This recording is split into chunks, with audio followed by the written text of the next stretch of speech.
Hello student, कैसे हो? उम्मीद है कि बहुत ही अच्छे होंगे। और आपने हमारे ऑप्टिक्स का लेक्चर 1 जरूर आपने देखा होगा। ये लेक्चर 2 है जिसमें आप देखोगे उत्तल दर्पण के लिए यूवीएफ में संबंध, अवतल दर्पण के लिए यूवीएफ में संबंध, और साथ ही साथ आप देखोगे संयुग्मी फोकस या संयुग्मी बिंदु क्या होता है। और आप ये भी देखोगे कि दर्पण द्वारा बनाए गए प्रतिबिंब में रेखीय आवर्धन किसे कहते हैं, उसका फार्मूला क्या होता है। और साथ ही साथ कुछ न्यूमेरिकल्स भी आपको लगवाएंगे इस पर। जानते हो, जब ये चैप्टर खत्म होगा तो स्पेशली आपका जितने भी आपके डेरिवेशन होंगे, हर डेरिवेशन पर न्यूमेरिकल अलग से, न्यूमेरिकल के नाम पे आपको अलग से वीडियो मिलेगी। हम शुरू करने जा रहे हैं अवतल दर्पण के लिए यूवीएफ में संबंध। पहले देखो यूवीएफ होता क्या चीज है। दर्पण से वस्तु की दूरी को यू से लिखते हैं, दर्पण से प्रतिबिंब की दूरी को वी से लिखते हैं, दर्पण से फोकस दूरी को एफ से लिखते हैं, स्मॉल एफ से। और तीनों में क्या रिलेशन होता है आप ये देखने जा रहे हो दर्पण के लिए। सबसे पहले आप देखना, हम एक अवतल दर्पण बनाते हैं। आप देखना ऐसे, ये सेंटर हो गया। अच्छा, अवतल दर्पण है तो आप जानते हो पॉलीसिधर होगी, ये लो ऐसे। अच्छा, इसको बनाते समय हमने सेंटर इसको माना था तो ये हमारा सी कहलाएगा। अब आप जानते हो इसके अभिलंबवत यहां सी से होकर गुजरते हुए एक सीधे ऐसे लाइन खींच दो, जिसको आप क्या बोलते हो, प्रिंसिपल एक्सिस, जिसे आप क्या कहते हो, मुख्य अक्ष कहते हो। हम यहां पे कोई वस्तु लेंगे, वस्तु को हम लिखेंगे ओ डैश नाम देंगे। आप पूछोगे ऐसा क्यों? वस्तु को हम बोलते हैं ऑब्जेक्ट, पहला वर्ड क्या, ओ, तो यहां पे ओ हो गया और यहां पे ओ डैश हो गया। अब इससे प्रकाश किरण निकलेगी तो आप देखो एक प्रकाश किरण ये निकली समांतर सीधे ऐसे, ठीक। अच्छा, आप जानते हो फोकस यहां से लेके यहां तक की दूरी को क्या बोलते हो, वक्रता त्रिज्या। और वक्रता त्रिज्या की जो आधी होती है ये फोकस दूरी के बराबर होती है। आप यूं कह सकते हो कि इसका फोकस ठीक मिड में कहीं होगा। अब कोई नाप नहीं रहे, अंदाज से आपका ये दूरी बराबर है और यहां पे हमने क्या मान लिया, एफ, कैपिटल एफ। आप जानते हो फोकस बिंदु को कैपिटल एफ से लिखते हैं और फोकस दूरी को स्मॉल एफ से लिखते हैं। मतलब यहां से लेके यहां तक की दूरी को फोकस दूरी कहेंगे, स्मॉल एफ से लिखेंगे। और यहां से लेके यहां तक की दूरी को हम वक्रता त्रिज्या कहेंगे, कैपिटल आर से लिखेंगे। और जो कैपिटल आर का मान होगा वो फोकस दूरी का जस्ट डबल होगा, दुगना होगा। या आप यूं कह सकते हो कि जो फोकस दूरी होगी वो वक्रता त्रिज्या की आधी होगी। अच्छा, उसके बाद चलो, मुख्य अक्ष के समांतर आया है ना, तो निश्चित रूप से आपका कहां, फोकस से गुजरेगा। तो ये प्रकाश किरण यहां से निकली और आप जानते हो फोकस से गुजरी, ये लो ऐसे, ये सीधे इधर आ गई। अच्छा, दूसरी प्रकाश किरण आप देखना, यहां से निकाल रहे हैं और जानते हो वक्रता केंद्र से गुजारेंगे। तो जब वक्रता केंद्र से आप इसको गुजारोगे, आप देखना ऐसे, ये लो ऐसे, ये। तो वक्रता केंद्र से जो भी रेखा गुजर के दर्पण पे पड़ती है वो बैक टू पवेलियन हो जाती है, वापस लौट जाती है। ये प्रकाश किरण आपका वापस लौट के आपका इधर चली जाएगी। अब ऐसी कंडीशन में देखो, ये कौन सी आपतित किरण है और ये क्या आपतित किरण है, ठीक। तो आपतित किरणें जहां पे मिलती हैं या मिलती हुई प्रतीत होती हैं उसको हम क्या कहते हैं, बिंब। और बिंब का मतलब क्या, वस्तु। और वस्तु को हम बोलते हैं ऑब्जेक्ट, जिसका पहला वर्ड क्या, ओ, इसीलिए हमने इसका नाम क्या दिया, ओ डैश। और ये कौन सी परावर्तित किरण है, आप देखना यहां से दर्पण से परावर्तित होकर तो इधर आ रही है। और ये भी कौन सी परावर्तित किरण है। दोनों परावर्तित किरणें जहां पे कहीं मिलेंगी, ठीक, आप जानते हो प्रतिबिंब वहीं बनेगा।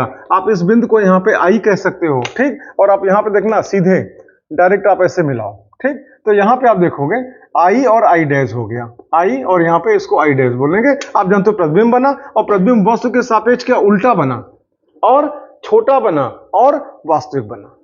इस प्रकार से आप देख रहे हो दर्पण ने प्रतिबिंब को बनाया।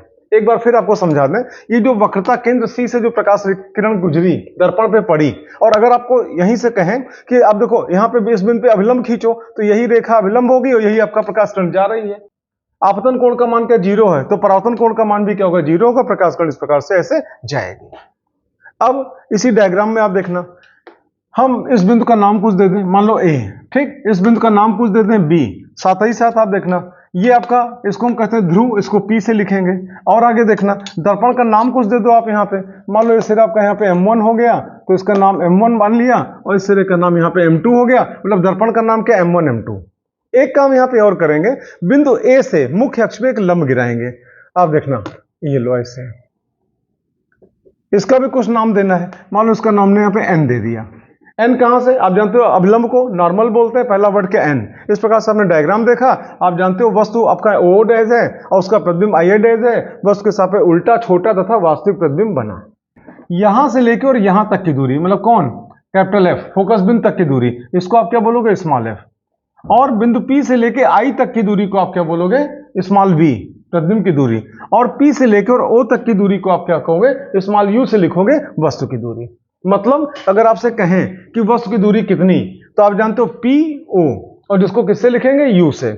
प्रतिबिंब की दूरी कितनी, तो आप यहां पे क्या कहो? पी आई, और इसको किससे लिखोगे? स्मॉल वी से। फोकस दूरी कितनी?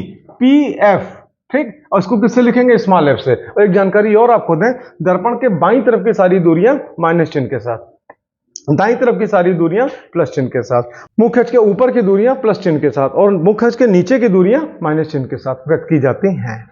अब आप इस डायग्राम में देखना, हम यहां पे नाम ले रहे हैं ट्रायंगल का, triangle O O dash C, और साथ ही साथ triangle I I dash C. दोनों को ध्यान से देखना, दोनों का आकार बराबर नहीं है, लेकिन दोनों की डिजाइन बराबर है। आप यूं कह सकते हो कि दोनों समरूप हैं। समरूप का तात्पर्य यहां पे क्या? देखो, आप जानते हो लंबाई और यहां पे क्या? आधार में जो अनुपात यहां पे होगा, लंब व आधार में वही अनुपात यहां पर भी होगा। देखो, समरूप और सर्वांगसम में अंतर है। समरूप में क्या होता है? खाली डिजाइन बराबर है, और सर्वांगसम का मतलब क्या? सर्व अंग सम, सारी भुजाएं भी बराबर, सारे कोण भी बराबर, ठीक, आकार भी बराबर। आप यूं कह सकते हो कि डिजाइन बराबर है तो हम समरूप कहते हैं, और डिजाइन के साथ साथ साइज भी बराबर हो तो वहां पे हम क्या बोलेंगे? सर्वांगसम बोलेंगे। तो हम सर्वांगसम नहीं बोल रहे हैं, हम समरूप बोल रहे हैं। हम ये कह रहे हैं कि ट्रायंगल ओ डैश सी और triangle I I dash C दोनों समरूप हैं, और अगर समरूप हैं तो इन दोनों ट्रायंगल्स में लंब व आधार का अनुपात क्या होगा? बराबर होगा। तो सबसे पहले आप यहां पे देखना, आरेख से स्पष्ट है कि आप कह सकते हो, आप देखना, आरेख से स्पष्ट है कि, ठीक, त्रिभुज ओ ओ डैश सी तथा त्रिभुज आई आई डैश सी दोनों समरूप हैं,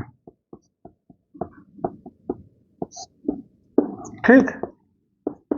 तो ऐसी दशा में लंब व आधार का अनुपात दोनों में क्या होगा? बराबर होगा।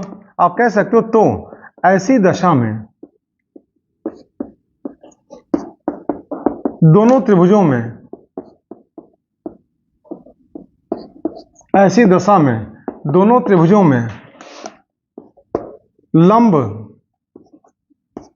तथा आधार का अनुपात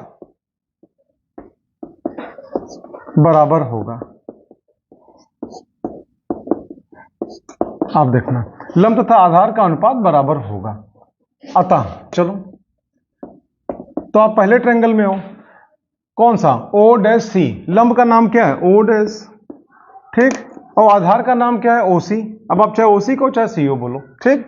दूसरे ट्रायंगल में हो, लंब का नाम क्या है? आई आई डैश, ठीक, और आधार का नाम आपका यहां पे आप देखो सी आई, ये हो गया, बराबर हो गया। अब ऐसी कंडीशन में आप देखना, हम यहां पे लंब बटे लंब कर ले, बराबर आधार बटे आधार कर ले, मतलब आप यूं कह सकते हो ओ dash upon I I dash, ठीक, बराबर ओ सी अपान सी आई, और ये आपका इक्वेशन नंबर फर्स्ट हो गया। ये आपने देखा। अब हम यहां पे दूसरा ट्रायंगल यहां पे ले रहे हैं। आप देखो, ट्रायंगल का नाम सुनो, पहले डायग्राम पे ध्यान देना। आई आई डैश एफ दिखाई पड़ा होगा, छोटा सा ट्रायंगल, और दूसरा आपका यहां पे ए एन एफ, ये दोनों समरूप हैं। आप देखो कैसे, ये बिल्कुल सीधी रेखा ऐसे जा रही है, ठीक, ऐसे, और यहां से लंब गिरा इधर, यहां से लंब गिरा इधर, और ये आपका हॉरिजॉन्टल लाइन हो गई, ठीक। तो आप यूं कह सकते हो कि त्रिभुज आई आई डैश एफ और त्रिभुज ए एफ एन, ये दोनों यहां पे क्या? समरूप हैं। तो आप यहां पे कह सकते हो कि ये त्रिभुज I I dash F, I I dash F तथा त्रिभुज, दूसरा त्रिभुज आपका कौन सा? ए एन एफ, दोनों समरूप हैं, ठीक। अतः, ठीक, तो जो काम आपने ऊपर किया वही काम नीचे भी करोगे। मतलब जो छोटा सा ट्रायंगल है आई आई डैश एफ, इसमें लंब व आधार का जो अनुपात होगा वही अनुपात आपका जो बड़ा त्रिभुज है ए एन एफ, उसमें भी वही अनुपात होगा। तो ऐसी कंडीशन में पहले छोटे त्रिभुज में आई आई डैश एफ में लंब व आधार का अनुपात, तो यहां पे आप क्या कहोगे? आई आई डैश अपान, ये लंब हो गया, आधार का नाम क्या हो गया? आई एफ, ठीक, बराबर। चलो, जो दूसरा ट्राइंगल है आपका ANF, इसमें लंब कौन है? AN, और आधार कौन है आपका यहाँ पे? FN। ये हो गया। ठीक, अब आप देखना लंब बटे आधार, लंब बटे आधार। तो जैसे यहां पे हमने किया, लंब लंब हमने एक तरफ कर लिया, आधार आधार एक तरफ कर लिया, उसी प्रकार यहां पर भी लंब लंब एक तरफ कर लेंगे, आधार आधार हम एक तरफ कर लेंगे। तो यहां पे आप क्या कहोगे? आप देखना I डैश, ठीक, अपान AN, ठीक, that is equal to IF upon FN। ये हो गया। अब जरा डायग्राम को ध्यान से आप देखना थोड़ी देर के लिए। आप सुनो, AN जो आपका है वो O डैश के बराबर है। कैसे? आप देखो यहां से समांतर रेखा तो खींची गई है, तो आप यूं कह सकते हो AN जो आपका होगा वो O डैश के बराबर होगा। तो आप कह सकते हो यहां पे, क्योंकि AN that is equal to O dash, तो हम चाहे तो AN की जगह पे O डैश लिख सकते हैं। तो यहां पे आपका हो गया फिर I dash upon O dash, ठीक, बराबर IF अपान FN। ये आपका हो गया। अब ध्यान से देखना, इसको आप इक्वेशन नंबर सेकंड मान लो, ठीक, और फर्स्ट और सेकंड को ध्यान से देखना। तो आप यहां पे देख रहे हो, यहां पे O dash upon I dash लिखा हुआ है, यहां पे I dash upon O dash लिखा हुआ है। कोई बात नहीं, इसको आप उलट दो। यहां पे आप देखना O dash upon I dash that is equal to, तो यहां पे क्या हो जाएगा? FN upon IF। ये आपका हो गया। इसको आप इक्वेशन नंबर सेकंड मान लो। ये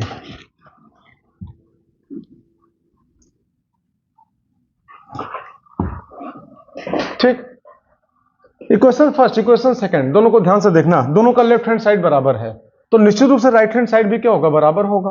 तो ऐसी कंडीशन में आप देखना, ये हम यहाँ पे राइट हैंड साइड दोनों का बराबर करने जा रहे हैं। क्यों? क्योंकि दोनों का लेफ्ट हैंड साइड बराबर है। अब आप आगे देखना यहाँ पे, तो यहाँ पे आपका हो जाएगा OC, ठीक, upon CI that is equal to, यहाँ पे आप आ जाओ FN अपान, और यहां पे आप हो जाएगा IF। डायग्राम को ध्यान से देखना, OC ये हो गया, CI ये हो गया, FN ये हो गया, और IF मतलब I यहां पे, F यहां पे, ये हो गया।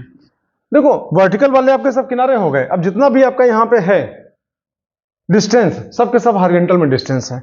अच्छा, आप जानते हो हमको तो यूवीएफ में संबंध चाहिए ना, तो ऐसी कंडीशन में इसको थोड़ा चेंज किया जाए। जैसे हमको यहाँ पे OC लिखा हुआ है, OC मतलब क्या? यहां से लेके यहां तक की दूरी। तो हम एक काम करें ना, यहां से लेके यहां तक की दूरी क्या कहलाती है? U, ठीक, और यहां से लेके यहां तक की दूरी क्या कहलाएगी? R।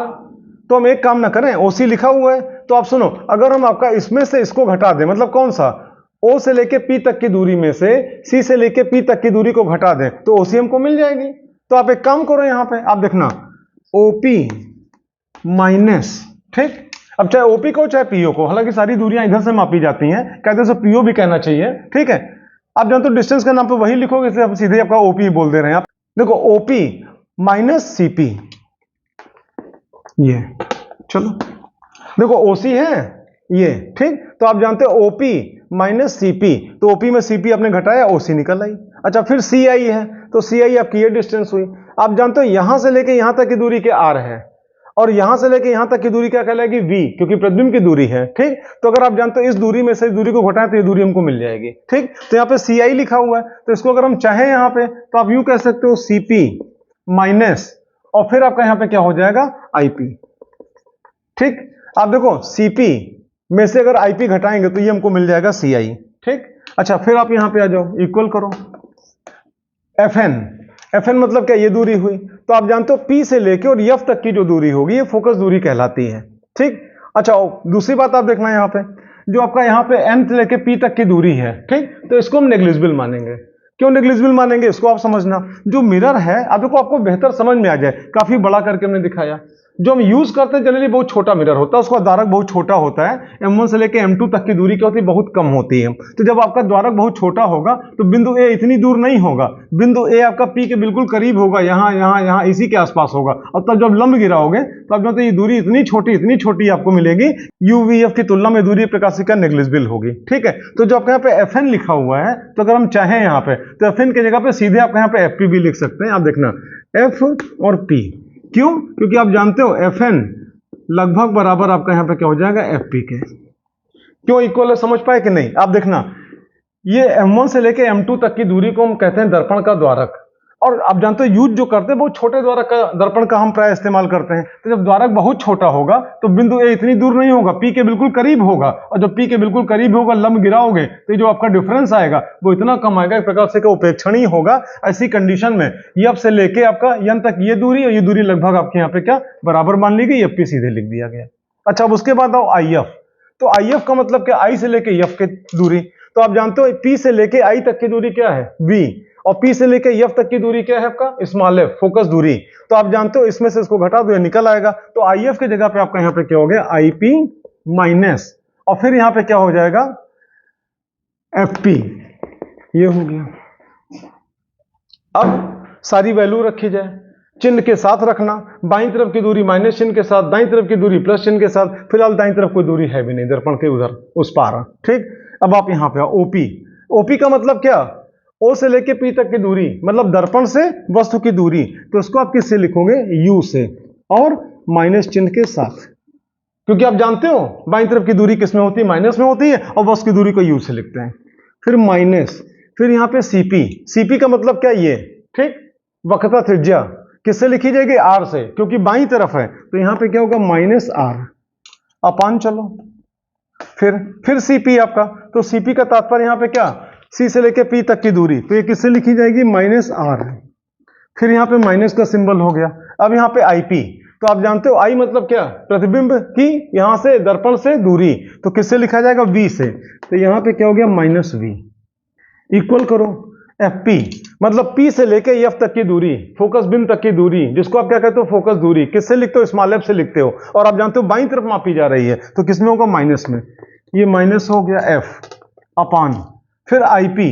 तो IP का तात्पर्य यहाँ पे I से लेके P तक की दूरी, मतलब कि प्रतिबिंब की दूरी, किससे लिखा जाएगा, माइनस सिंबल के साथ, माइनस V हो गया। फिर यहाँ पे माइनस है तो माइनस हो गया। उसके बाद फिर आप आगे आओ, FP। FP का तात्पर्य यहाँ पे क्या, फोकस दूरी, तो किससे लिखा जाएगा, माइनस F, ये हो गया, ठीक। अब इसी को हमको सॉल्व करना है। कैसे सॉल्व करें, आप देखना, यहाँ पे माइनस माइनस क्या प्लस हो जाएगा, ठीक। तो इसको पहले लिख दे, इसको बाद में लिख दे। तो यहाँ पे आपका हो जाएगा R माइनस U अपान, यहाँ पे और माइनस माइनस क्या प्लस हो जाएगा, तो इसको हम चाहें तो V माइनस R लिख सकते हैं, दैट इज इक्वल टू, यहाँ पे आओ, माइनस माइनस क्या प्लस हो गया, और ये आपका ऑलरेडी माइनस है, तो यहाँ पे क्या हो गया, माइनस F अपान, ठीक। और यहाँ पे क्या हो जाएगा, फिर आप देखना, F क्यों, माइनस माइनस प्लस हो गया, और माइनस V, ये हो गया। अच्छा, इसी को हम चाहें अगर V पहले कर दे अब बाद में कर दे, तो माइनस माइनस आपका यहाँ पे क्या रिमूव भी हो जाएगा, कैंसिल भी हो जाएगा। तो आपने देखा R minus U upon V minus R, that is equal to minus F upon F minus V। ऊपर माइनस दिख रहा है, हम चाहे तो उसको भी रिमूव कर सकते हैं। कैसे, आप नीचे माइनस कॉमन ले लो, तो जैसे माइनस कॉमन लोगे तो ऊपर नीचे माइनस कैंसिल हो जाएगा। आप देखो R माइनस U यहाँ पे अपान V माइनस R, ये हो गया, इक्वल है तो ये इक्वल हो गया, ऊपर माइनस F है ये लिख गया, ठीक। यहाँ पे हमने माइनस कॉमन ले लिया, तो जब माइनस कॉमन ले लोगे यहाँ पे, तो आप जानते हो यहाँ पे क्या हो जाएगा, माइनस F और प्लस V। तो V को हमने पहले लिख दिया और F को हमने बाद में लिख दिया, ठीक। अब ऐसी कंडीशन में आप देखना, ये लो, माइनस से माइनस रिमूव हो गया, कैंसिल हो गया। अब आप आगे देखना, आप जानते हो R बराबर क्या होता है, 2F, फोकस दूरी का दुगना वक्रता त्रिज्या के बराबर होता है। तो R की जगह पर हम क्या लिखेंगे, 2F माइनस U अपान, और यहाँ पे V माइनस, और R की जगह पे 2F, that is equal to F upon V minus F, ठीक। अब क्रॉस मल्टीप्लाई करो, तो आप जानते हो इसका इससे गुणा, इसका इसमें गुणा करना है, तो यहाँ पे हो जाएगा F, और यहाँ पे V minus 2F, that is equal to, और यहाँ पे 2F माइनस U, ये हो गया, और यहाँ पे V माइनस F, ठीक। अब इससे इसमें गुणा, फिर इसका इसमें गुणा। अच्छा, उसी प्रकार इन दोनों का आपस में गुणा करेंगे, तो आप चलो यहाँ पे क्या हो जाएगा, VF, इन दोनों का हमने गुणा किया, चाहे FV लिखो चाहे VF लिखो, फिर हमने इन दोनों का गुणा किया तो कितना हो जाएगा, माइनस 2F स्क्वायर, ये हो गया। फिर आप इधर आ जाओ, इक्वल, यहाँ पे इसका इसमें गुणा करो तो कितना हो जाएगा, 2VF, ठीक। फिर आप इसमें गुणा करो तो कितना हो जाएगा, माइनस 2F स्क्वायर। आप देखना, इसका हमने इसमें गुणा किया तो कितना हो गया, 2VF, और इसका जब इसमें गुणा किया तो कितना हो गया, माइनस 2F स्क्वायर, ठीक। अब इसका इसमें गुणा करेंगे तो माइनस कितना, U और V, और फिर इसका इसमें गुणा करेंगे तो माइनस माइनस क्या प्लस, और यहाँ पे क्या हो जाएगा UF, ये लो, ठीक। अच्छा, फिर आप आगे देखना। अब देखो यहाँ पे -2f² है और यहाँ पे क्या -2f² है। अगर आप चाहो तो पक्षांतर करो, इधर आएगा प्लस हो जाएगा, कैंसिल कर देना, या अगर आप चाहो तो डायरेक्ट कैंसिल कर दो। तो यहाँ पे आप देखना ये 2f² से 2f² कैंसिल हो गया। देखो आगे यहाँ भी माइनस है, यहाँ भी माइनस है। एक बार फिर आपको समझाएं, अगर आप -2f² को इधर लाओगे तो कितना हो जाएगा, +2f², और यहाँ पे क्या -2f² आपस में कैंसिल हो गया। या फिर एक लाइन की बचत हो जाएगी, डायरेक्ट आपका उड़ा दिया गया, आपका यहाँ पे क्या -2f² यहाँ पे क्या कैंसिल हो गया। ठीक, तो अब यहाँ पे देखो क्या बचेगा फिर, तो vf that is equal to 2vf। ठीक, अच्छा उसके बाद फिर -uv और +uf, ये हुआ। ठीक, अब अगली लाइन देखो आप, यहाँ पे आप सुनो, यहाँ भी vf है, यहाँ भी vf है। ठीक, तो इसको हम इधर पक्षांतर कर दें और ये माइनस वाला हम इधर ले आए, तो आप ये देखना अगली लाइन यहाँ पे क्या होगी, uv।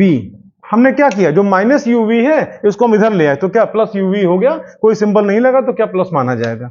फिर आप यहाँ पे आ जाओ, 2vf, कौन ये, और इस vf को आप इधर ले आओ तो -vf। ठीक, अच्छा प्लस यहाँ पे uf, ये हो गया। अब आप आगे देखना, तो यहाँ पे हो गया uv, ये हो गया इक्वल टू, और 2vf में vf गया तो कितना हो गया vf, और प्लस यहाँ पे uf, ये हो गया। आप एक काम करो, बोथ साइड uvf से डिवाइड कर दो। आप यहाँ पे कह सकते हो दोनों पक्षों में, ठीक है, u v तथा या f, आप कह सकते हो दोनों पक्षों में uvf से भाग देने पर।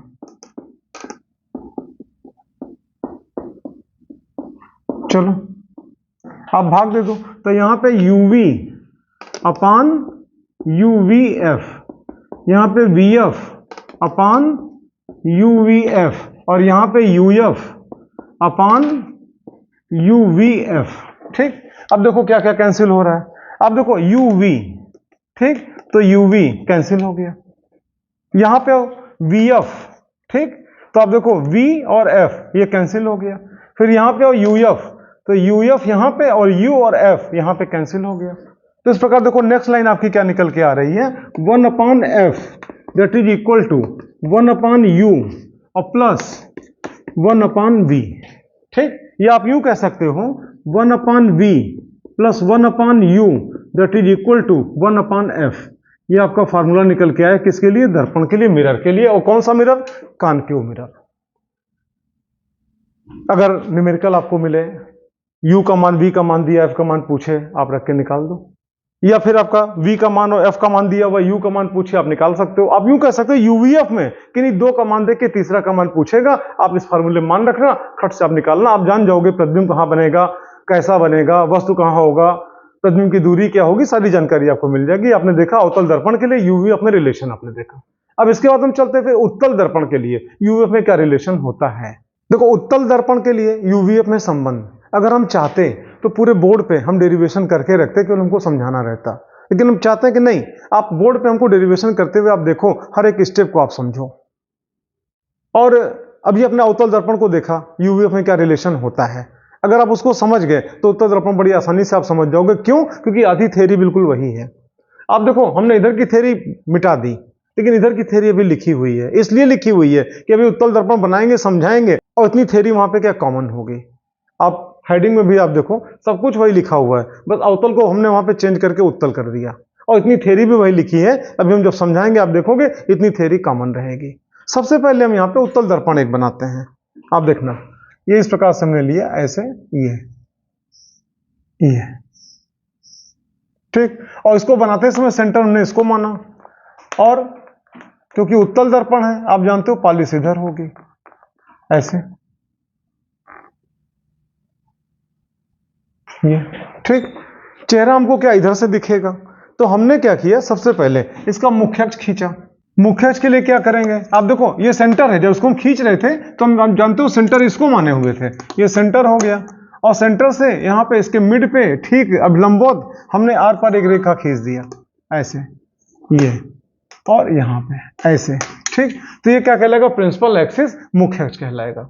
अब दर्पण का नाम कुछ मान लो इसका नाम M1 है, इसका नाम मान लो M2 है। यहां पे हमने कोई वस्तु लिया, आप देखना ऐसे, ये बल्कि दर्पण के हिसाब से, द्वारक के हिसाब से और छोटा मान लें वस्तु। यहाँ पे आप देखना ये हमने लिया, ठीक। अब जब तो M1 से लेके M2 तक की दूरी को क्या बोलते हैं? दर्पण का द्वारक।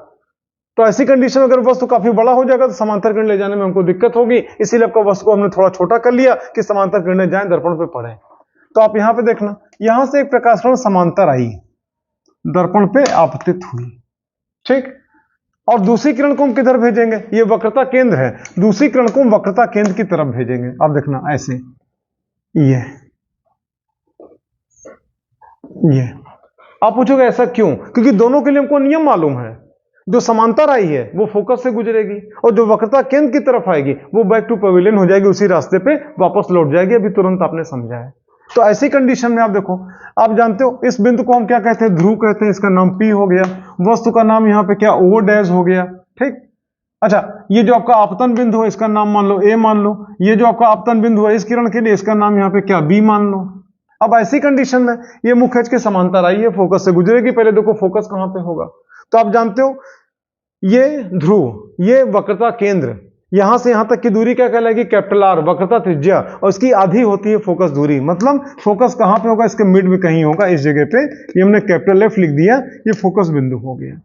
तो ऐसी कंडीशन में जो समांतर किरण आई है वो दर्पण से, आप जानते हो इस पार तो आएगी नहीं क्योंकि दर्पण है, जाएगी उसी पार, ठीक है। इस प्रकार से भेजो कि लगे कि F से गुजरती हुई जा रही है। मतलब आप यूं कह सकते हो, हमने स्केल ऐसे रखा, एक सिरा कहां पे? F पे, और दूसरा कहां पे? यहां बिंदु A पर, और सीधे प्रकाश किरण आपका इधर निकल जाएगी ऐसे। मतलब जो प्रकाश किरण यहां पे आई वो आपका सीधे उधर निकल गई। अब अगर आपसे पूछे कि देखो ये जो किरण है, ये किरण मुख्य अक्ष के किस बिंदु से आती हुई प्रतीत हो रही है, तो आप तो कहोगे प्रकाश तो सीधी रेखा में चलता है। आप स्केल उठाओगे सीधे और यहां पे ऐसे रखोगे, ये ऐसे, और आप बोलोगे कि सर ये किरण आपका F से निकलती हुई प्रतीत हो रही है। ध्यान देना, प्रतीत हो रही है। बढ़े आगे। अच्छा, आप जानते हो ये कौन सी किरण है? आपतित किरण। और ये कौन सी? परावर्तित किरण। उसी प्रकार यहां पे आओ, ये किरण आपतित किरण यहां पे आई, बिंदु B पे आपतित हुई। आप जानते हो किसकी तरफ जा रही? स्केल रखो, अगर बीच रास्ते मिरर ना होता तो सीधे C पे जाती, वक्रता केंद्र की तरफ जा रही है, तो ऐसी दिशा में क्या वापस लौट जाएगी। मतलब आप यूं कह सकते हो, ये किरण अगर इस प्रकार से ऐसे करते करते करते करते आपका यहां पर अगर आप C पे आवे तो यहीं से फिर क्या होगा? वापस लौट के और उधर चली जाएगी। अभी हमने पहले भी समझाया था, एक बार फिर समझाते हैं। आप देखना, बिंदु B पे अगर आपसे कहे अभिलंब खींचो, तो वक्रता केंद्र से मिलाते हुए डॉटेड लाइन खींचोगे, यही तो अभिलंब कहलाएगा। और साथ ही साथ ये आपतित किरण है, उसी अभिलंब पर है। मतलब आपतन कोण का मान क्या? 0 है। तो आप जानते हो परावर्तन कोण का मान भी क्या होगा? 0 होगा। जो प्रकाश किरण यहां पे आएगी, अब लंबवत इस प्रकार से C की तरफ आ रही होगी, वो आपका लेंस से परावर्तित होकर और उसी रास्ते पे वापस लौट जाएगी। आप जानते हो आपतित किरण, ये दोनों जहां मिलती हैं उसको हम क्या कहते हैं? बिंब। और बिंब माने क्या? वस्तु। और वस्तु को हम क्या बोलते हैं? ऑब्जेक्ट इंग्लिश में, जिसका पहला वर्ड क्या? O। तो ये आपका O और ये O डैश हो गया। अच्छा, ये आपका जो इधर वापस जा रही है, यहां से ऐसे वापस, ये कौन सी? परावर्तित किरण। और ये कौन सी? परावर्तित किरण। तो दोनों परावर्तित किरणें आपस में, आप देख रहे हो यहां पे इस जगह पे मिल रही हैं, ऐसे इस जगह पे, ठीक। तो इसका मतलब क्या? वस्तु का प्रतिबिंब कहां बनेगा? यहां बनेगा। ये I हो गया और ये I डैश हो गया। अच्छा, प्रतिबिंब कहां बना?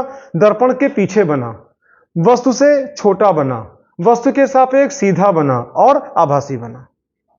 साथ ही साथ आप देखना, यहां से ध्रुव, देखो सारी दूरियां ध्रुव से नापते हैं दर्पण के, ठीक। तो आप जानते हो यहां से लेके यहां तक की दूरी क्या? R प्लस सिंबल के साथ, क्योंकि दाईं तरफ है।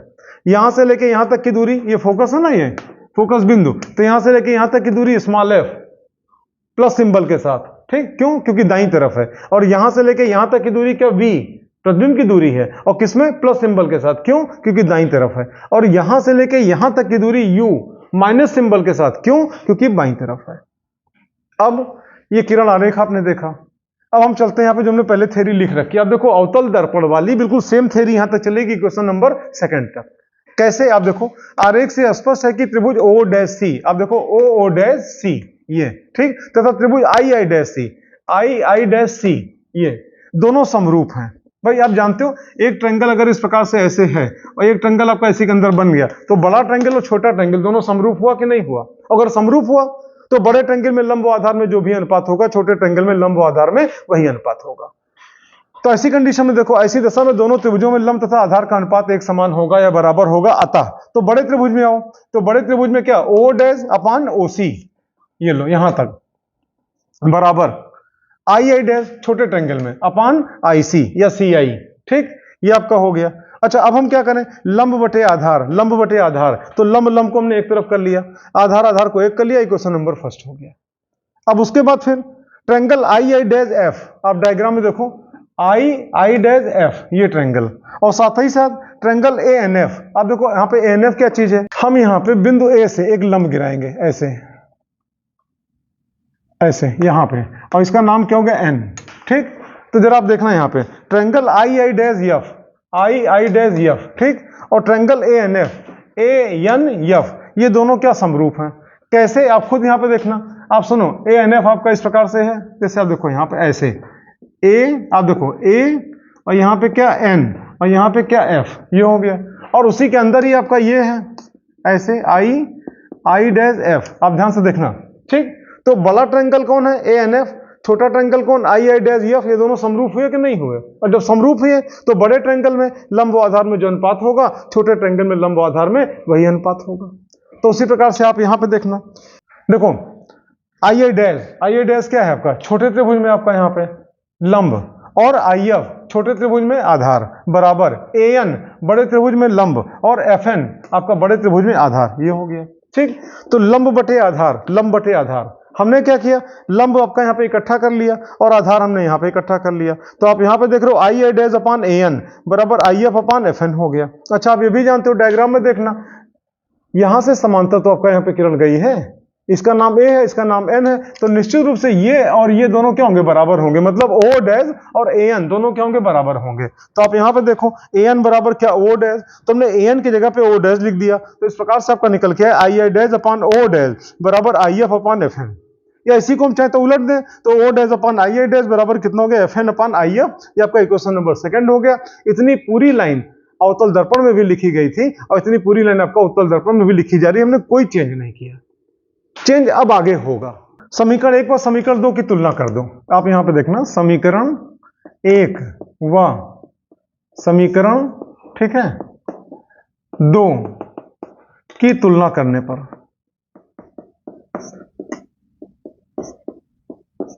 चलो दोनों को कंपेयर करो। तो आप देख रहे हो दोनों का एलएचएस क्या बराबर है, left hand side O dash upon I I dash, O dash upon I I dash, तो निश्चित रूप से आरएचएस क्या होगा, बराबर होगा। तो यहां पे क्या हो जाएगा, ओसी अपान, यहां पे देखो सी आई इक्वल टू, यहां पे F N upon I F, तो यहां पे क्या हो गया एफ एन, और यहां पे क्या हो गया आई एफ, ये हो गया। अब वैल्यूज की रखनी है, लेकिन डायरेक्ट हमको ओसी की वैल्यू नहीं मालूम है, या डायरेक्ट हमको आपका सारी वैल्यू नहीं मालूम है। हमको तो बस इतना मालूम है कि दर्पण से वस्तु की दूरी u से, दर्पण से प्रतिबिंब की दूरी v से, और फोकस दूरी स्मॉल f से, वक्रता त्रिज्या को r से, और हमको यह भी मालूम कि r बराबर क्या 2f होता है। इसके अलावा हमको बाकी और कुछ नहीं मालूम है। ठीक, कैसे क्या चेंज किया जाए, आप देखो ओसी, तो पहले आप देखो ओसी है कहां पे, o से लेके c तक की दूरी। ठीक, तो अगर आप इसको चाहो तो ओसी की जगह पे ओपी प्लस पीसी लिख सकते हो कि नहीं। ठीक, तो यहां पे क्या हो जाएगा, ओपी प्लस पीसी, ये हो गया कहां पे, ओसी की जगह पे। ठीक, अच्छा फिर सी आई, तो सी आई कहां पे, ये सी आई हो गया, तो इसको अगर आप चाहो तो पीसी माइनस पी आई लिख सकते हो कि नहीं। तो आप यहां पे देखना, PC minus P I equal करो, एक बार आप फिर देखना ओसी, ओ से लेके सी तक की दूरी। ठीक, तो आप एक काम करो, ओ से लेके पी तक की दूरी ले लो, और पी से लेके सी तक की दूरी ले लो, और दोनों को आप जोड़ दो, ओसी निकल आएगी। फिर यहाँ पे सी आई है, तो सी आई का तात्पर्य यहाँ पे क्या होगा, सी आई ये दूरी। ठीक है, तो आप एक काम करो, पी से लेके सी तक की दूरी ले लो, और उसमें से पी से लेके आई तक की दूरी को क्या करो, घटा दो, तो आपका यहाँ पे क्या होगा, सी आई निकल आएगा आपका यहाँ पे सी आई। ठीक, एफ एन आप देखना, तो एफ एन कहां पे, आप देखो एफ और एन ये है। ठीक, तो आप जानते हो, देखो दर्पण हम जब भी इस्तेमाल करते हैं, इसके पहले भी हमने अवतल दर्पण बताया था, तो आप जानते हो M1 से लेकर M2 तक की दूरी को द्वारक कहते हैं। आपको बेहतर समझ में आ जाए, द्वारक काफी बड़ा करके दिखाया जा रहा है। व्यवहारिक रूप में बहुत छोटे द्वारक के लेंस का इस्तेमाल करते हैं, बहुत छोटे द्वारक के दर्पण का इस्तेमाल करते हैं। तो जब ये बहुत छोटा होगा तो बिंदु ए यहाँ पे नहीं होगा, बिंदु ए आपका पी के बिल्कुल करीब कहीं होगा, और जब करीब कहीं होगा तो जब लंब गिराओगे तो आप जानते हो पी से लेकर एन तक की दूरी आपकी क्या होगी, उपेक्षणीय होगी। किसकी तुलना में, यू की तुलना में, वी की तुलना में, एफ की तुलना में, आर की तुलना में, पी से लेकर एन तक की दूरी क्या होगी, उपेक्षणीय होगी। तो ऐसी कंडीशन में आप देखना ऊपर जो लिखा है आपका एफ एन, तो एफ एन को अगर हम चाहें तो बराबर एफ पी भी लिख सकते हैं। ठीक, ये आप कहोगे एफ पी। क्यों? क्योंकि आप जानते हो एफ एन लगभग बराबर एफ पी। क्यों? क्योंकि व्यवहारिक रूप में द्वारक बहुत छोटा होता है, द्वारक बहुत छोटा होगा तो बिंदु ए क्या होगा, ध्रुव के काफी करीब होगा। जब ध्रुव के काफी करीब होगा तो ये दूरी एक प्रकार से क्या हो जाएगी, उपेक्षणीय हो जाएगी। अच्छा, उसके बाद चलो फिर आई एफ। तो आई एफ देखो यही दूरी तो है, डायरेक्ट हमको नहीं मालूम है, लेकिन हमको मालूम है कि अगर पी एफ में से पी आई घटा देंगे तो हमको आई एफ मिल जाएगा। ठीक, तो यहां पे क्या हो गया, पी एफ माइनस और यहां पे क्या, पी आई। ये ठीक, अब चिन्ह सहित सारे मान रखे जाने हैं। आप देखना सबसे पहले आप देखना यहां पे ओपी प्लस पीसी, फिर पीसी माइनस पीआई, फिर यहां पे एफपी अपान पीएफ माइनस पीआई। ठीक, सारे ब्लॉक हमने बना दिए, बस केवल वैल्यू यहां पे रखनी है। आप सुनो, तो सबसे पहले ओपी, ओ से लेके पी तक की दूरी। ठीक, आप जानते हो समस्त दूरियां ध्रुव से नापी जाती हैं, मुख्य अक्ष के अनुदिश नापी जाती हैं। तो पी से लेके यहां तक की दूरी मतलब ध्रुव से आपका कहां, वस्तु की दूरी, वस्तु की दूरी किससे, यू से, बाईं तरफ की दूरी किसमें, माइनस चिन्ह के साथ। तो यहां पे क्या हो जाएगा, माइनस यू। फिर पीसी, पी से लेके सी तक की दूरी, वक्रता केंद्र, तो ये क्या कहलाएगा, प्लस कैपिटल आर। प्लस क्यों, राइट साइड में है। अच्छा, उसके बाद आओ फिर पीसी, तो आप जानते हो ये, तो ये कितना हो जाएगा, प्लस आर। अभी आपने लिखा है यहां पे पीसी की जगह पे ये। ठीक, माइनस पी आई, तो पी से लेके आई तक की दूरी मतलब दर्पण से प्रतिबिंब की दूरी किससे लिखोगे, वी से, और दाईं तरफ है तो प्लस वी।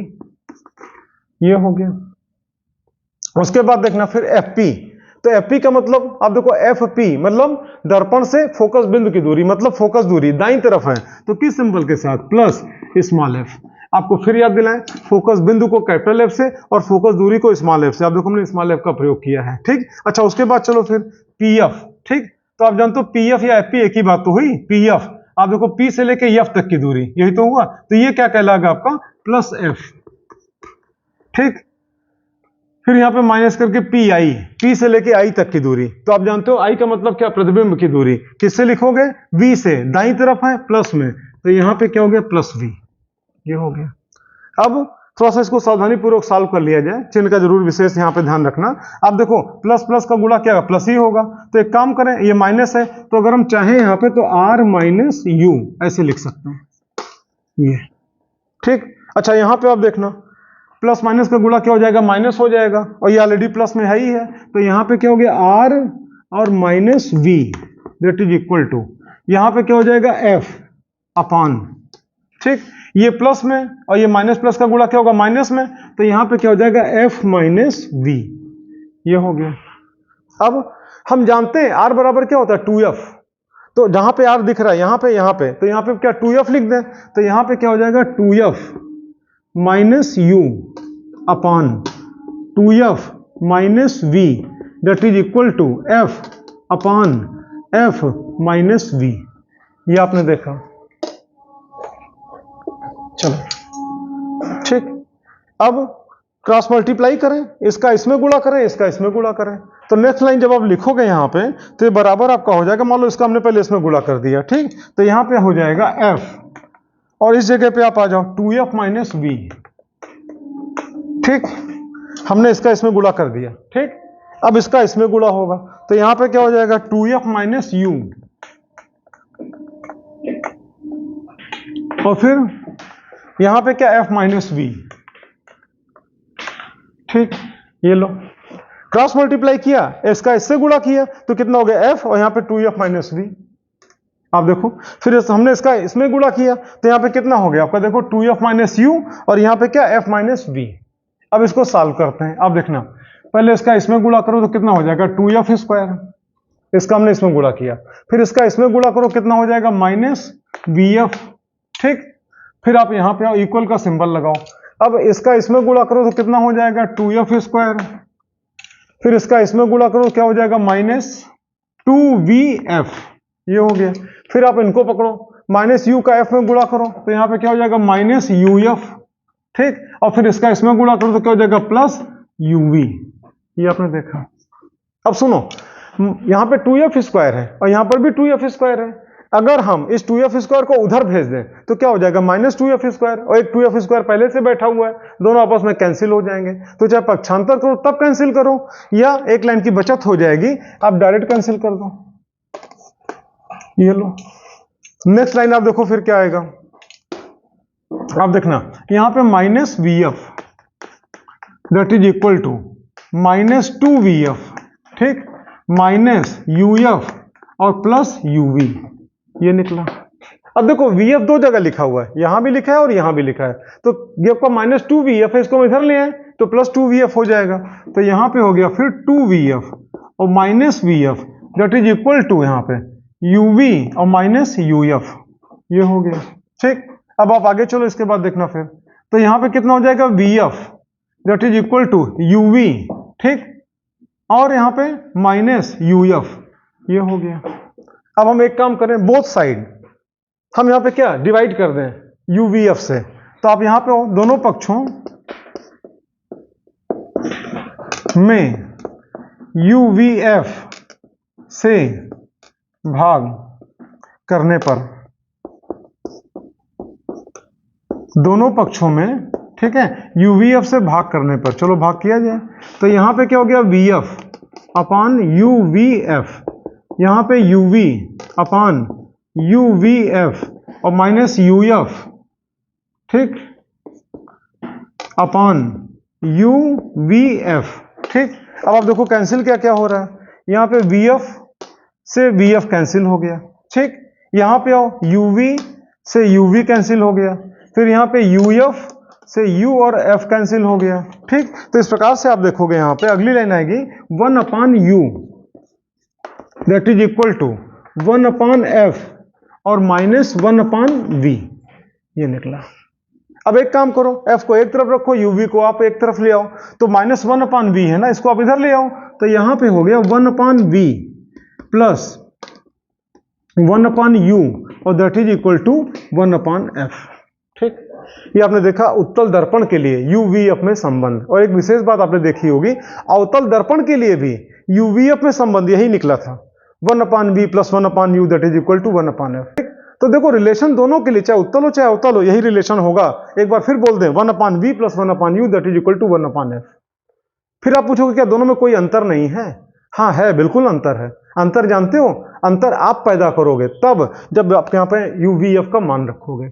मान रखते समय उत्तल दर्पण होगा तो उस प्रकार से चिन्ह का प्रयोग करोगे uvf का, अवतल दर्पण होगा तो अपने हिसाब से वहां पे चिन्ह का प्रयोग करोगे। तो चिन्हों को ध्यान में रखोगे आप वहां पे कि कौन सा दर्पण है, वस्तु कहां बन रहा है, प्रतिबिंब कहां बन रहा है, इस प्रकार से आप यहाँ पे सॉल्व करोगे।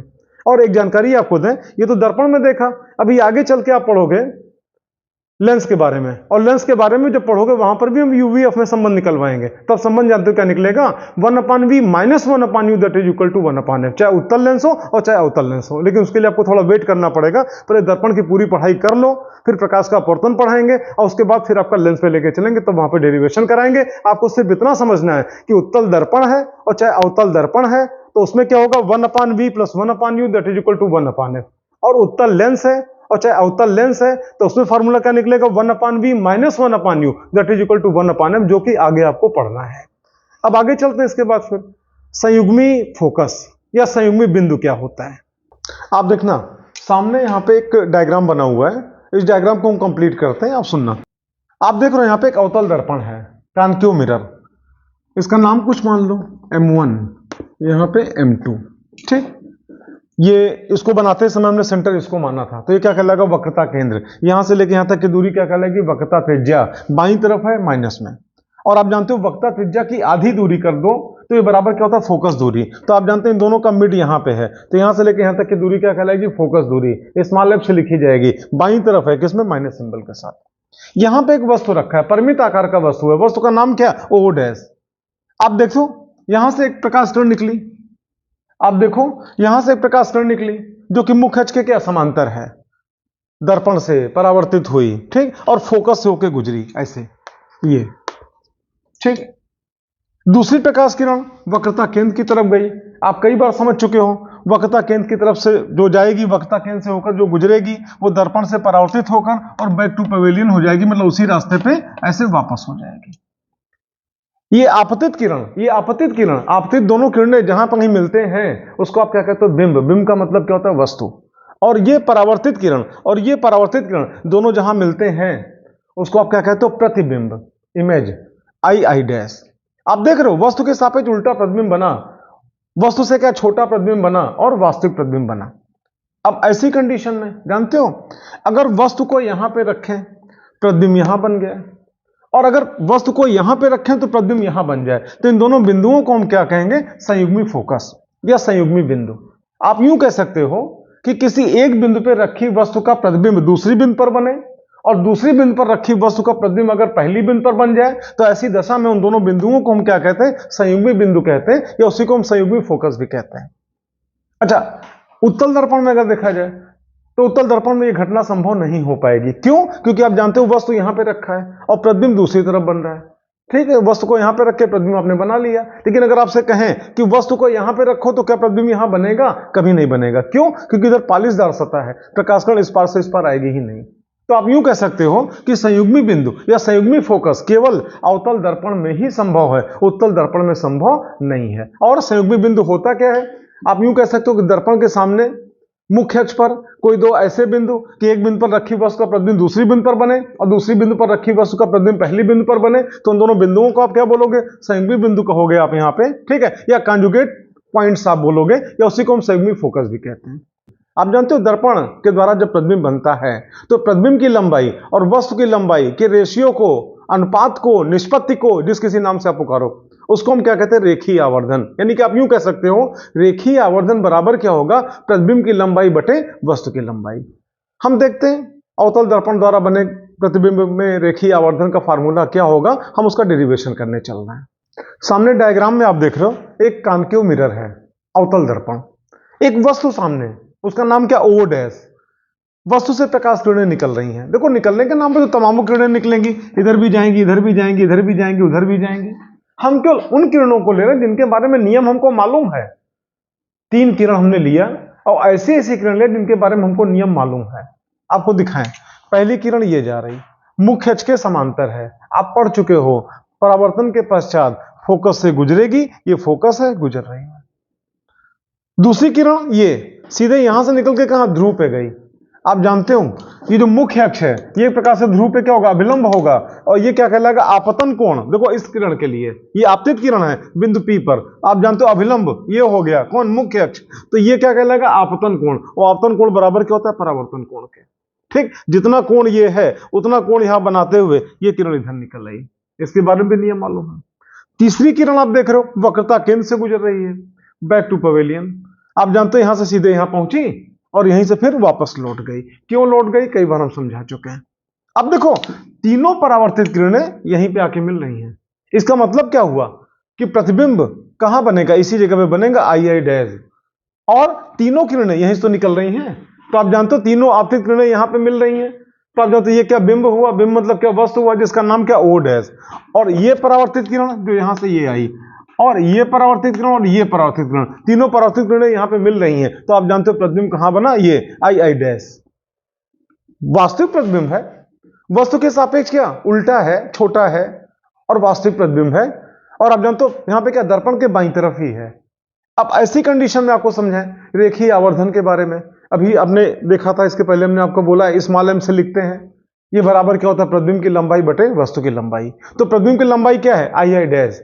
वस्तु की लंबाई क्या? O dash. तो आप यूं कह सकते हो I I dash upon O dash, इसी को हम क्या बोलेंगे? रेखीय आवर्धन। और किससे लिखेंगे? स्मॉल m से। मान लो हमने एक सिंबल दे दिया कि प्रतिबिंब की लंबाई आई आई डैश ये बराबर क्या है? y2, और वस्तु की लंबाई मतलब ओ डैश ये बराबर क्या? y1। आप पूछोगे y क्यों माना? आप जानते हो y एक्सिस पे तो है, ये x एक्सिस होती है, ये y एक्सिस होती है। तो मान लो ये हमने मान लिया इसकी लंबाई y1 है और उसकी लंबाई कितनी? y2 है। अब ऐसी कंडीशन में डायग्राम को ध्यान से देखना। आप जानते हो ज्योमेट्री में भी आपने पढ़ा हुआ है, ट्रायंगल ओ डैश और P, ठीक, और साथ ही साथ ट्रायंगल आई डैश P, ये दोनों क्या? समरूप होंगे। देखो हम सर्वांग नहीं कह रहे हैं, समरूप, डिजाइन सेम है। ऐसी कंडीशन में आप देखना तो लंब और आधार का अनुपात दोनों त्रिभुजों में क्या होगा? बराबर होगा। आपको समझाएं, त्रिभुज ओ डैश पी और त्रिभुज आई आई डैश पी ये दोनों क्या समरूप हैं। तो ऐसी दशा में क्या होगा, दोनों त्रिभुजों में लंब व आधार का अनुपात क्या होगा, बराबर होगा। उसी बात को हमने यहां पे लिखा, ओ डैश पी तथा आई आई डैश पी दोनों समरूप हैं। इन दोनों त्रिभुजों में लंब व आधार का अनुपात क्या होगा, एक समान होगा। अतः तो पहले त्रिभुज में आओ, ओ डैश पी में, ओ डैश पी, इसमें लंब कौन है, ओ डैश, तो ठीक है ओ डैश हो गया। और बटे आधार, तो आधार कौन, पी ओ, तो आधार पी ओ हो गया, बराबर। अब दूसरे त्रिभुज में आओ, आई आई डैश, ये लंब हो गया, और पी आई ये आपका यहाँ पे क्या आधार हो गया। तो लंब बटे आधार पहले त्रिभुज में, लंब बटे आधार दूसरे त्रिभुज में। अब एक काम करते हैं, प्रतिबिंब की लंबाई बटे वस्तु की लंबाई बराबर रेखीय आवर्धन होता है। तो प्रतिबिंब की लंबाई कौन है, आई आई डैश, हमने यहां पे लिया। वस्तु की लंबाई कौन, ओ डैश, हमने यहां पे लिया। आप यूं कह सकते हो, आई डैश को हमने यहां पे रोक लिया, ओ डैश को इधर भेज दिया और पी आई आपका इधर चलाया। नेक्स्ट लाइन आपकी ये I I dash upon O dash that is equal to P I upon P ओ।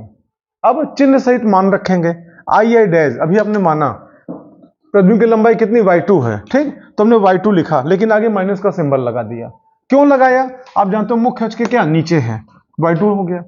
फिर o डैश क्या, वस्तु की लंबाई, तो वस्तु कहां, ऊपर की तरफ है, तो आप जानते हो प्लस y1 हो गया। वस्तु की लंबाई अभी आपने क्या y1 माना है, प्लस क्यों हुआ, मुख्य अक्ष के ऊपर है, ये माइनस क्यों हुआ, मुख्य अक्ष के नीचे है, दैट इज इक्वल टू, फिर यहां पे पी आई, पी आई का तात्पर्य क्या हुआ, ध्रुव से प्रतिबिंब की दूरी। आप जानते हो प्रतिबिंब की दूरी को v से लिखते हैं, तो v हो गया, और क्योंकि दर्पण के बाईं तरफ है माइनस v हो गया। फिर यहां पे क्या, पीओ, तो आप जानते हो p और यहां पे o मतलब दर्पण से वस्तु की दूरी, तो आप जानते हो किससे लिखेंगे, u से, और दर्पण के बाईं तरफ है माइनस कर दिया। अब आप आगे देखना, माइनस से माइनस यहां पे क्या रिमूव हो गया, ठीक। तो ऐसी कंडीशन में, लेकिन यहां पे देखो रिमूव नहीं हुआ, यहां पे माइनस है, यहां पे क्या प्लस है, तो यहां पे क्या आ जाएगा, माइनस आ जाएगा। आप यूं कह सकते हो माइनस y2 अपॉन y1 बराबर क्या हो जाएगा, v अपॉन u। हम बोथ साइड माइनस सिंबल से क्या मल्टीप्लाई कर दें, तो ये माइनस वाला क्या प्लस हो जाएगा, और यहाँ पे क्या माइनस हो जाएगा। तो आप यूं कह सकते हो, आपका अगली लाइन जो निकलेगा, y2 अपॉन y1 बराबर माइनस v अपॉन u, और y2 अपॉन y1 बराबर क्या होता है, m होता है, लीनियर मैग्निफिकेशन होता है। तो आप जानते हो स्मॉल m मतलब क्या, रेखीय आवर्धन बराबर कितना हो गया, माइनस v अपॉन u। जब कभी भी इस फार्मूले में मान रखेंगे, चिन्ह का जरूर ध्यान रखना। इस प्रकार से आपने देखा रेखीय आवर्धन के बारे में। देखो रेखीय आवर्धन को हम और प्रकार से भी डिफाइन कर सकते हैं, जैसे एक फार्मूला आपने देखा 1 upon v plus 1 upon u that is equal to 1 upon f, किसके, दर्पण के बारे में। अच्छा, अगर आपसे पूछें कि ये फार्मूला किसके लिए, कॉन्वेक्स के लिए कि कॉनकेव के लिए, तो आपका यही जवाब होगा, ये फार्मूला दोनों के लिए है। आपने शुरू में डेरिवेशन में देखा, कॉनकेव हमने लिया तब भी ये फार्मूला निकला, कॉन्वेक्स लिया तब भी ये फार्मूला निकला। देखो for a lens we know that 1 upon v plus 1 upon u that is equal to 1 upon f, ये आपका निकला।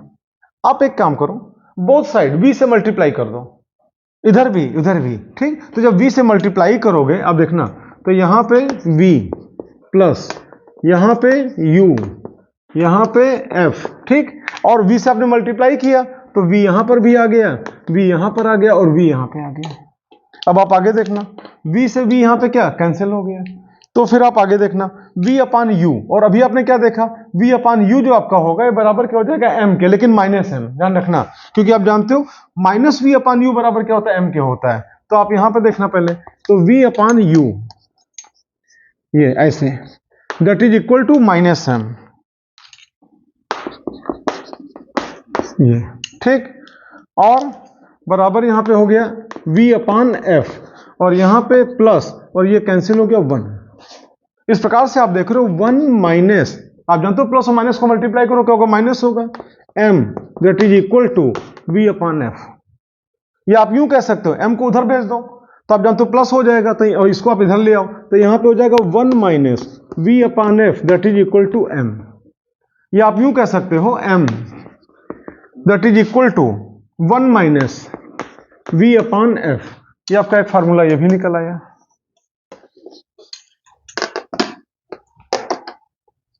ठीक, उसी प्रकार से अगर हम चाहें तो बोथ साइड u से मल्टीप्लाई कर दें, एक फार्मूला हमको और मिल जाएगा। देखो for a mirror we know that 1 upon v plus 1 upon u that is equal to 1 upon f। अभी आपने डेरिवेशन किया है, इसी वीडियो के आपने शुरुआत में देखा है। यहां पे आपने देखा था हमने बोथ साइड यहां पे क्या v से मल्टीप्लाई किया, अब हम यहां पे बोथ साइड यहां पे क्या u से मल्टीप्लाई करने चल रहे हैं। तो आप यहां पे देखना, जब u से मल्टीप्लाई करोगे तो यहां पर भी सब जगह यहां पे क्या u आ जाएगा, u, ठीक। और u, बोथ साइड हम यहाँ पे क्या u से मल्टीप्लाई करेंगे, तो अब देखो यहाँ पर भी u आ जाएगा, यहाँ पर भी u आ जाएगा, यहाँ पर भी u आ जाएगा, और साथ ही साथ देखना ये प्लस का सिंबल है तो प्लस का सिंबल हो गया, इक्वल का सिंबल है यहाँ पे इक्वल हो गया, यहाँ पे v है तो यहाँ पे v हो गया, यहाँ पे u है तो u हो गया, और यहाँ पे f हो गया। ध्यान देना ये आपका u लिखा हुआ है, ठीक। अब आप आगे देखना, u से u ऊपर नीचे यहाँ पे क्या कैंसिल हो गया, ये ऐसे, ठीक। यहाँ पे क्या आ जाएगा 1। अच्छा u अपान v, आप जानते हो अभी आपने देखा v upon u minus symbol के साथ बराबर क्या होता है m के, और यहाँ पे क्या लिखा है u अपान v, तो u अपान v की जगह पे अगर हम चाहें तो यहाँ पे -1 अपान m लिख सकते हैं। आप देखना m बराबर क्या -v अपान u, हम v अपान u को यहाँ पे रोक लें, माइनस को इधर भेज दें, तो यहाँ पे क्या हो जाएगा v upon u that is equal to -m। अच्छा इसको आप उलट दो u अपान v, तो u अपान v बराबर क्या हो जाएगा -1 अपान m, वही हमने लिख दिया यहाँ पे। फिर प्लस का सिंबल है, हमने प्लस का सिंबल लगाया, u अपान u बराबर क्या 1, और यहाँ पे कितना u अपान f, ठीक। हमको किसका मान निकालना है, m का। आप एक काम करो, -1 अपान m है, इसको आप उधर ले जाओ और इसको आप इधर ले आओ, तो यहाँ पे आपका हो जाएगा 1 minus u upon f that is equal to, और ये जब इधर जाएगा तो प्लस हो जाएगा, ठीक, 1 अपान m, ये हो गया। यहाँ पे f एलसीएम ले लो, ये ऐसे, ठीक। इसी के बाद आप देखना यहाँ पे ऐसे, ठीक।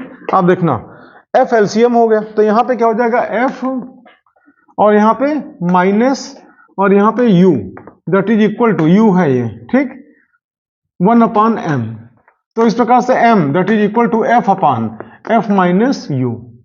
आपने देखा तीसरा फार्मूला आपको मिल गया यहाँ पे क्या m का, इस प्रकार से, ठीक। तो आपने देखा यहाँ पे हमने रेखीय आवर्धन का 3 फार्मूला आपको दिया, एक फार्मूला u और v के पद में, दूसरा फार्मूला आपको दिया यहाँ पे v और f के पद में, और तीसरा फार्मूला आपको दिया u और f के पद में।